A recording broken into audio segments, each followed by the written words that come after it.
KTM plus plate กันฉากโดน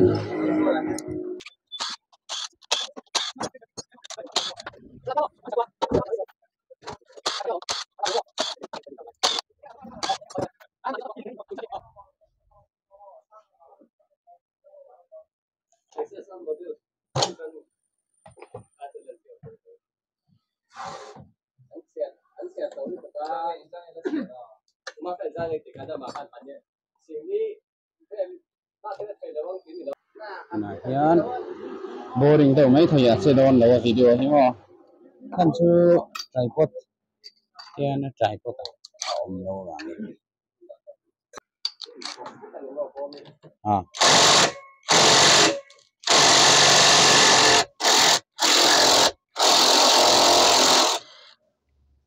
left head nya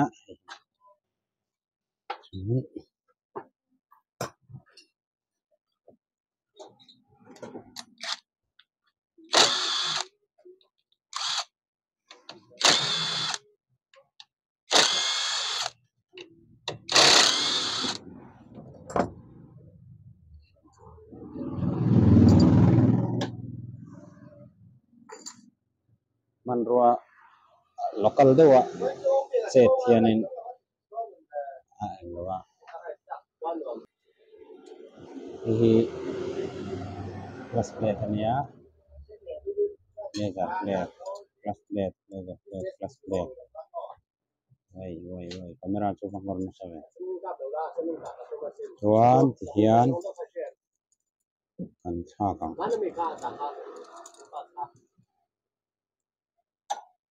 KTM chu charisma te nei nang ve kani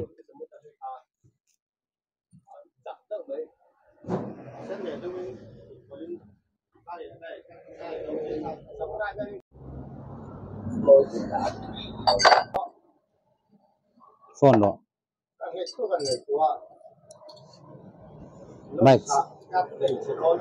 bike sa kangai don yo straight a thui don lo wa pick up a thatanga yanga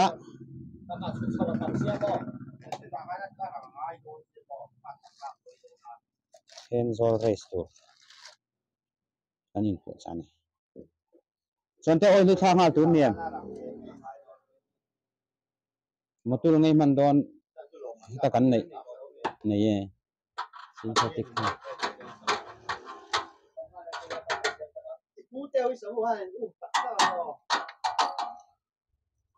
Henzol race monsoon challenge sa mo mo balve thokate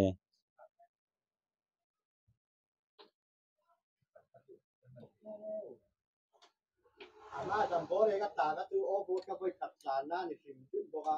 ขับเปลี่ยนทีละตา on the spot tu baga kan bike ka fit lawa suspension na dikpok si lawa mo ma se mo plan to lag lo chuanin mani bike lawe ni law kan tang thau thau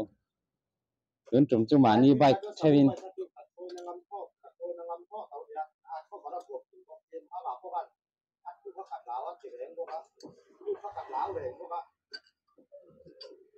ama in nge yu bike khal tora khal sis le ka riven se ne me ya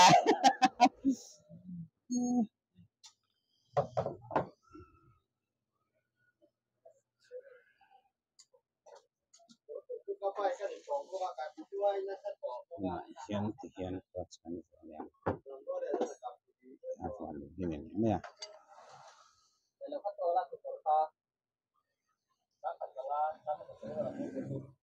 wani hi elaya som le na chane hi chu in hi kayang chu ma hi ola hi da to rian gera te sif anwam mo aya tan ngar tur taksa in uluk nan in manga mo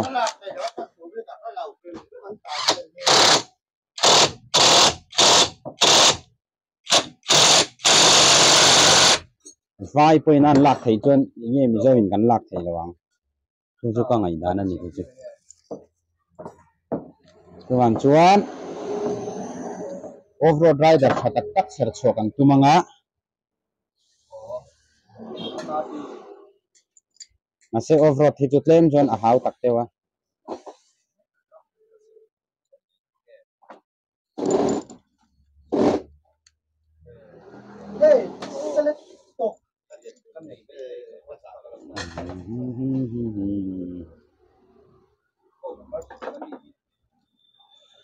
chuan ti hian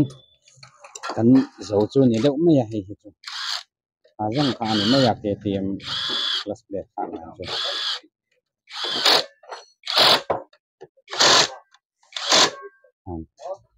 chuan hian ta hian ball bearing kha a awma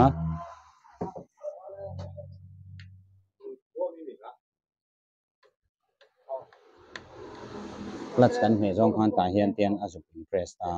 chuan hemi clutch a hi free ta hemi housing tel lo hian alai chau hi ta chu neutral a awm na ni ta ya tight vek hian a housing chok hian a ta chu engine shoi vir ta ni chu ti khan KTM plus plate thang dan hi helai ya hian ten hi in thonanga chheni in man ro om lo chuan heta hian a chhut vir thei ma se left he ta ni hi ro hi right he ta ni left zong in 220 te KTM ho chu left zong in chhut vir tur ani chu a then khathian an shelawa ding zong in an lo chhungan ngat thina chu da hriat ve mai mai a kan sei tel ani chu chuan basket thi ina hi kan thak do na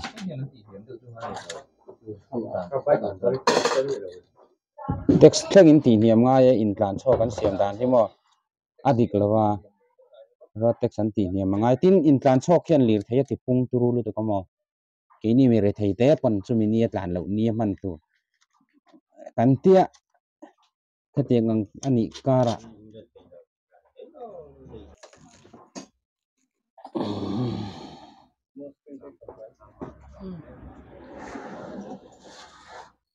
oil drain dan ol sam ani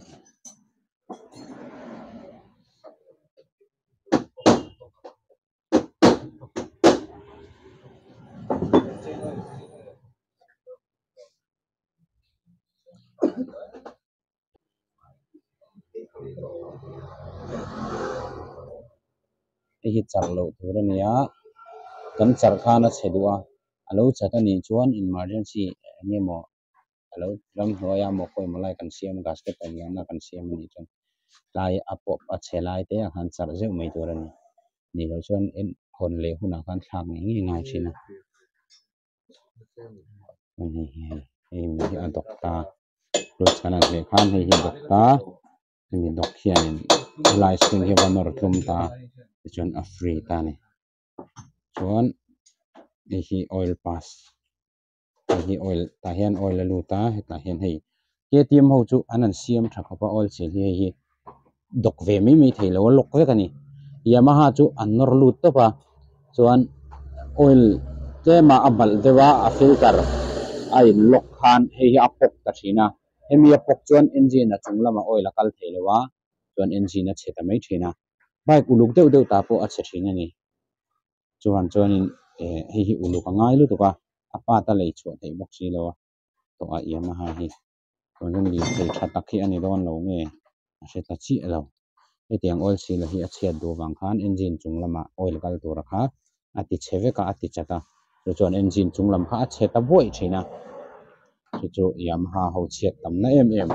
V3 te MT te ari drop deuh le chhiat tam em na chan thina kha ni ta ni ni chu company lampang du thu sam lo na ani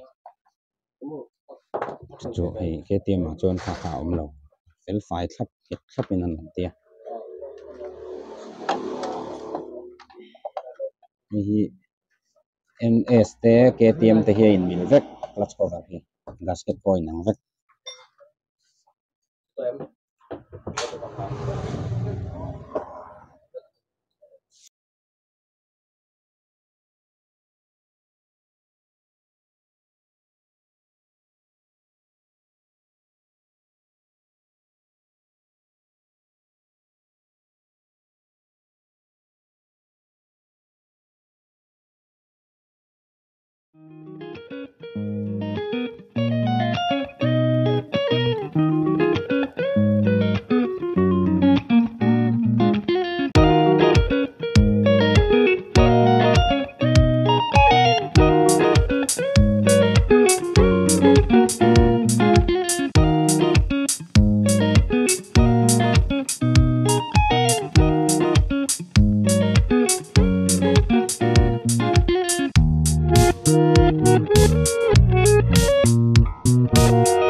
mà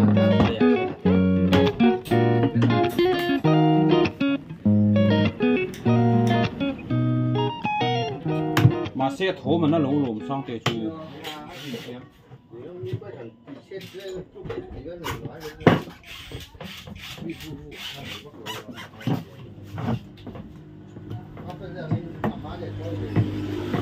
cái gì anh là bên đầu có xem phải cái phải không anh xem bằng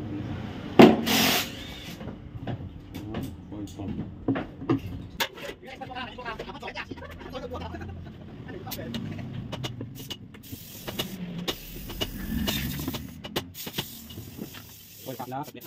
tầm một chút bỏ petrol mà jangat tắt cho mình không sửa ngayอย่างngó jangat tắt cho mình không sửa ngayอย่างngó con sửa cái gì chặt chặt rồi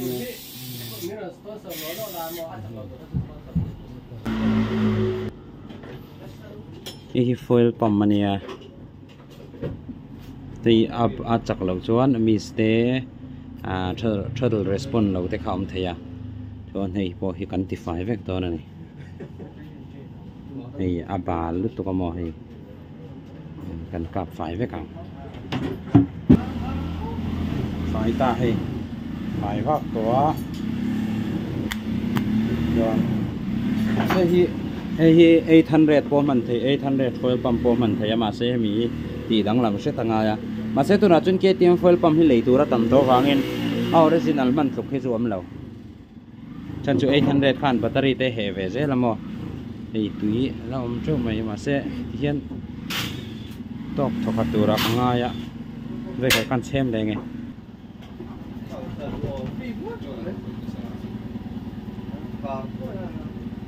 đây cũng số lần sắp tỷ lâu nè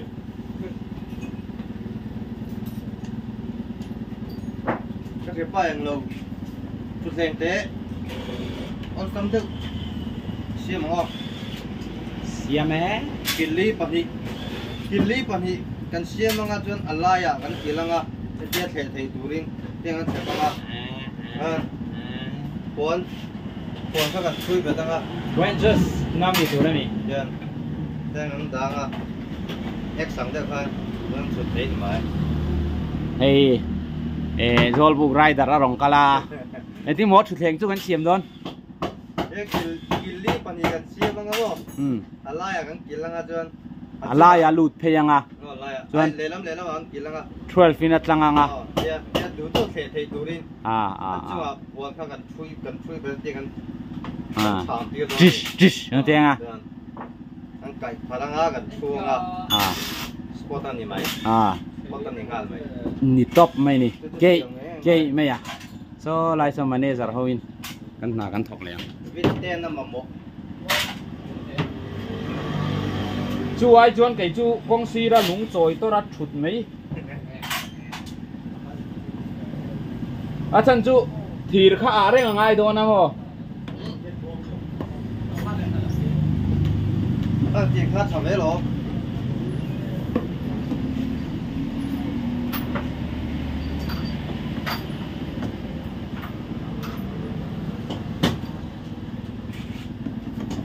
en tlang zal hau sabai kan siama